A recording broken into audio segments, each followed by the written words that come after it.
Welcome to Creativity Cooks. Today we are making homemade bread.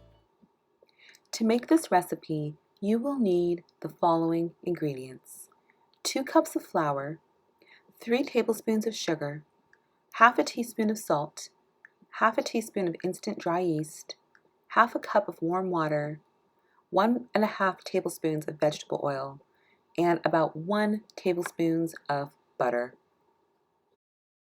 All right, let's begin. In a medium bowl, add your flour, your sugar, your salt, and your instant yeast to the bowl and use a mixing spoon and mix these dry ingredients together really well. You want to make sure that things like the yeast and the flour and the sugar, you cannot see them as standalone items. You see this flour as a complete mixture before you add the wet ingredients to it. In the same bowl, we will now add half a cup of warm water to this bowl and continue mixing. If you find that your mixture is too dry and you need to add more water to this, add warm water 1 tablespoon at a time in 1 tablespoon increments. You can also use your mixing spoon to mix this dough, or if you find that it is too thick for your mixing spoon, then you will need to just take away the spoon and get your hands right in there and start kneading this dough with your hands instead. At this time, you also want to add about 1 tablespoon of your vegetable oil to your dough. Since you added the water, one thing that you'll notice is that the dough got really sticky, and it might be sticking to your spoon, it might be sticking to your hands.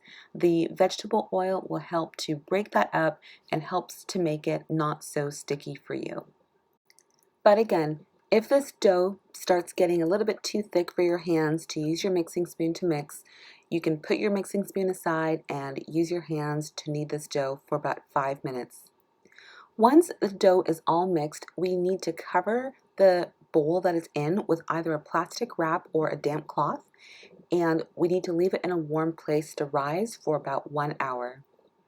After an hour, as you can see from my dough, it should almost double in size. It's absolutely amazing watching yeast and dough rise. But we're not quite finished yet. We still have a couple of steps to do so we can get this bread fully baked and ready to eat. Use about 1 tablespoon of flour, and you are going to cover it with on a clean workspace. I'm using my cutting board. You can also use your countertop if that makes it a little bit easier for you. You will now remove your dough from the bowl that it's in, and we will place it on this workspace, and we're just going to use our hands to continue kneading it, and kneading is just like mixing it for about 1 minute.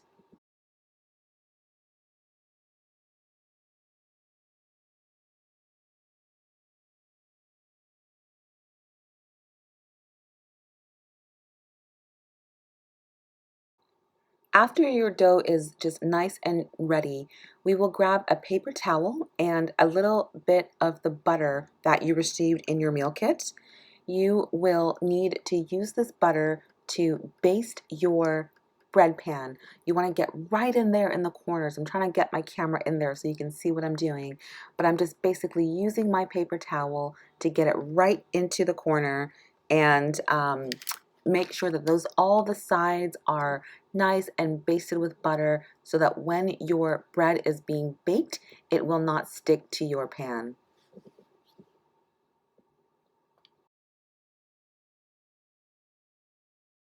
So once your bread pan has been basted, we are going to add our dough to the pan.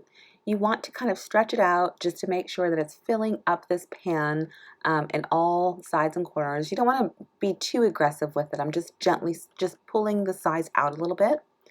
And once it is securely in the pan, I am going to cover this dough again and leave it in a warm place. This is called the second rise.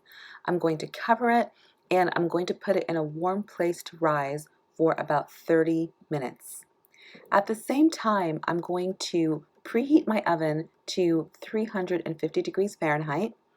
And once my dough has risen in the pan, it should be like at the top of the pan, I am going to use my basting brush and brush a little bit of vegetable oil onto this bread prior to putting it into the oven.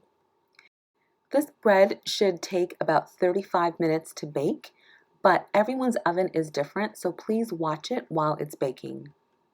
And once it's finished baking, the top of it should be a nice golden brown color. You want to remove it from the oven and use your basting brush or a paper towel and use some of your remaining butter to gently brush the top of this bread with the butter to baste it.